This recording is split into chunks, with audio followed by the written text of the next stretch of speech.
Today we're talking about the distribution side of marketing. In my opinion, this is the most important part of your marketing strategy.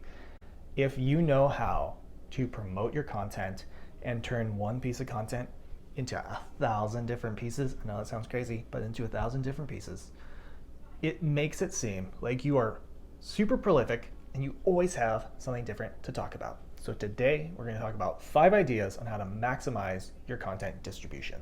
Let's go. Specifically, I'm going to be talking about blogs because those are the most common type of recurring content for advisors, but you can apply these learnings to whatever your primary pillar piece of content is, whether that's your podcast, whether it's videos on YouTube, whatever it is. The idea of distribution is finding new ways to cut up, splice and dice your original pillar piece of content and distribute it all over the place. So here we go. Idea number 1, publish that blog to other sites. So I'm going to focus on 2 sites, LinkedIn and Medium, 2 great places to republish your content. I know what you're saying.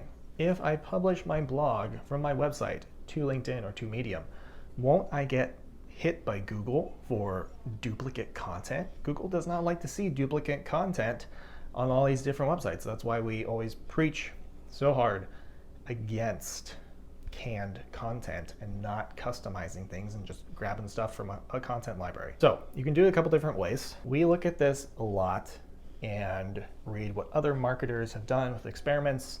And what you really want to know is that if you're publishing to another site, you want to link back to the original post so that the original post is the canonical search result. So Google can identify this is being republished from this other site where it appeared first.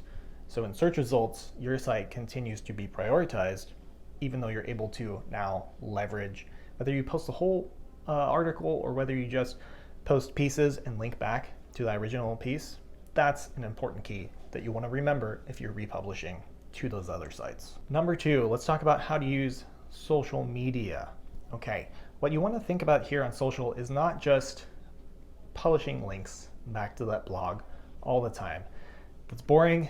It makes your social media feed appear really self-serving and just honestly weird if every single post you have is just read our last blog, read our latest blog, read our latest blog. Here's the blog's headline for a little twist. It's not exciting. So what you want to do is take out that scalpel and cut out little pieces to post to social media. So it might be a quote, a sentence, 2 sentences that were really good, really impactful from that blog. Maybe it's pulling those out and putting them into an image. Maybe it is pulling out some statistics that you found and just using those. It can be things like creating a tweet thread that goes through the major parts of your blog, in 5, 6, 10 different tweets, and then at the very end, maybe that's when you drop the link to the full post so people can read more. You can use this strategy across LinkedIn, across Twitter, across Instagram, wherever you've got a following and you want to grow your brand, focus there. You don't have to use every single social media channel, but if you do use them all, this is a great way to diversify that content and make it appear that you've got a lot more production coming out of that one piece than just one piece. If you're not a designer, go to canva.com. Use that to create some more of those image-heavy posts because social media loves images. And importantly, if you use Canva, don't just grab a stock template and use it as is. And try to do more than just swap out the colors. At least use your brand's colors, change out the image if there's a photo, and use your real fonts. That's the minimum that you can do. If you want to do a little bit more, reposition a few things, delete a couple elements, add in a few new elements, go for it. But Canva is a great design tool for the non-designer. Idea number 3, repurpose that content into a different medium.